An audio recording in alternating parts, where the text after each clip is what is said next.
강아지가 고양이 사료를 먹어도 괜찮을까요? 또 먹었을 때는 조금 안 좋을 수는 있습니다. 함량이 부족해 발생할 수도 있죠. 고양이가 강아지 사료를 먹는 건 어떨까요? 이건 단기적이라도 절대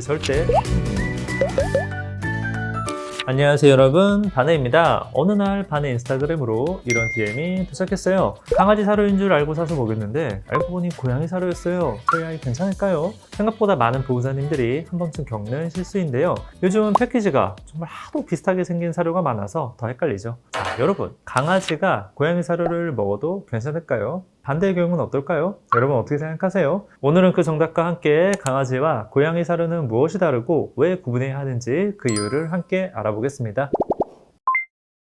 이 사례 속 제품은 알레바 케어 엘러구 컨트롤이었는데요. 강아지와 고양이 패키지가 거의 똑같이 생겼습니다. 겉으로 보면 구분이 어렵죠. 하지만 외관은 비슷해도 실제로는 원재료, 영양소, 칼로리 등등 많은 부분에서 다릅니다. 그렇다면 구체적으로 어떤 것이 다를까요? 첫 번째, 고기 비율이 다릅니다. 강아지와 고양이는 생긴 것만큼 타고난 식성과 소화 구조가 다릅니다. 강아지는 잡식성에 가까운 소화 구조를 보이고 있고, 고양이는 고기만 고집하는 미식가처럼 청상 육식성에 가까운 소화 구조를 보입니다. 그러다 보니 고양이 사료일수록 고기 함량이 높아지고 고단백, 고지방, 고칼로리 레시피가 됩니다. 실제로 알레바 케어 엘러구 컨트롤 독과 캣을 비교하면 고양이 레시피가 조단백, 도지방, 칼로리 등이 더 높은 것을 볼 수 있습니다. 두 번째, 섬유질과 탄수화물 함량이 다릅니다. 강아지는 잡식성 동물로 식물성 섬유질과 탄수화물을 어느 정도 소화하고 필요로 합니다. 하지만 고양이는 수정이 짧고 곱게 뻗어 있어 탄수화물과 섬유질을 소화하는 데 불리한 구조입니다. 좀 쉽게 비유하자면 강아지는 소화 시스템이 다양한 경로를 오갈 수 있는 복합 도로라면 고양이는 소화 시스템은 한 방향으로만 달리는 고속도로와 같죠. 이런 차이 때문에 강아지 사료와 고양이 사료의 섬유질 함량도 다릅니다. 동일 브랜드의 강아지용 레시피는 대부분 섬유질이 2% 중반대인 반면 고양이용 레시피는 1% 후반대인 것을 볼 수 있습니다. 셋째, 필수 영양소의 채소 요구치가 다릅니다. 우리가 반려동물 사료를 선택할 때 흔히 미국의 AFCO나 유럽의 PDF 같은 영양소 가이드라인을 기준으로 삼습니다. 이 가이드라인들은 강아지와 고양이에게 필요한 채소 영양소 요구치를 설정하고 있는데 당연히 이 수치들은 서로 다르죠. 특히 고양이에게 필요한 채소 영양소 요구치가 강아지보다 좀 더 높고 다양합니다. 대표적인 예가 바로 타우린입니다.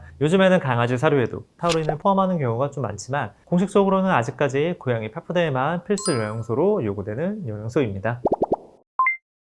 그럼 본론으로 다시 돌아와서 고양이 사료 먹은 우리 강아지 큰일 나는 걸까요? 단기적으로는 괜찮습니다. 여기서 단기적으로는 대략 4에서 5주 정도를 뜻하는데요. 단 장기적으로 먹었을 때는 조금 안 좋을 수는 있습니다. 이 강아지 사료 대비 고양이 사료의 단백질, 지방, 칼로리 수치가 높아서 장기간 급여 시 살이 찌거나 설사 등의 소화불량 증상이 있을 수도 있어요. 만약 평소에 고단백, 고지방 레시피를 좀 즐겨 먹었던 강아지라면 소화불량 대신 섬유질 함량이 부족해 변비가 발생할 수도 있죠. 그렇게 너무 급한 상황 아니면 강아지는 강아지 사료, 고양이는 고양이 사료 챙겨주는 것이 좋습니다. 자, 그렇다면 여러분, 고양이가 강아지 사료를 먹는 건 어떨까요? 반대의 사례인데요. 이건 단기적이라도 절대 추천하지 않습니다. 일단 고양이가 먹기에는 필수 영양소가 부족하고 탄수화물이나 섬유질 함량이 높아 소화할 때 문제 생길 가능성이 매우 높기 때문입니다.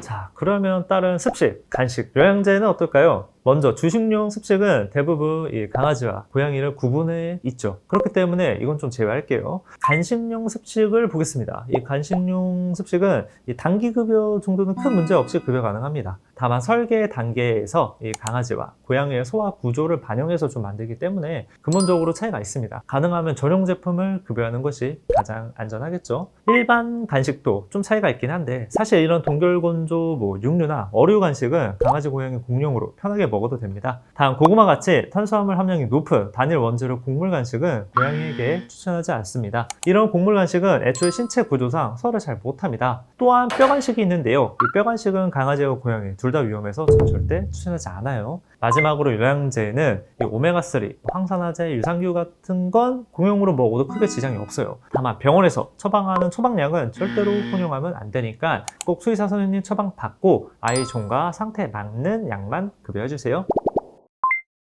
자, 과거와 다르게 여러분, 최근엔 반려동물 산업이 고도화되면서 강아지, 고양이, 펫푸드에 대한 경계도 뚜렷해지고 관련 상품도 확실히 세분화되었습니다. 제품 설계 단계부터 아이들의 습성과 소화 구조를 고려해 만들어지기 때문에 가능하면 존총에 맞는 펫푸드를 급여하시는 것이 가장 안전한 선택입니다. 오늘 알아본 내용을 한 장의 표로 요약해 볼게요. 잠시 멈추시고 복습해 주세요. 그리고 혹시 우리 아이에게 어떤 사료가 더 잘 맞을지 좀 고민되신다면 제가 사용별로 정리한 추천 사료 영상도 있으니 함께 참고해서 봐주세요. 이상 반려동물에 관한 모든 정보 반혜였습니다. 감사합니다.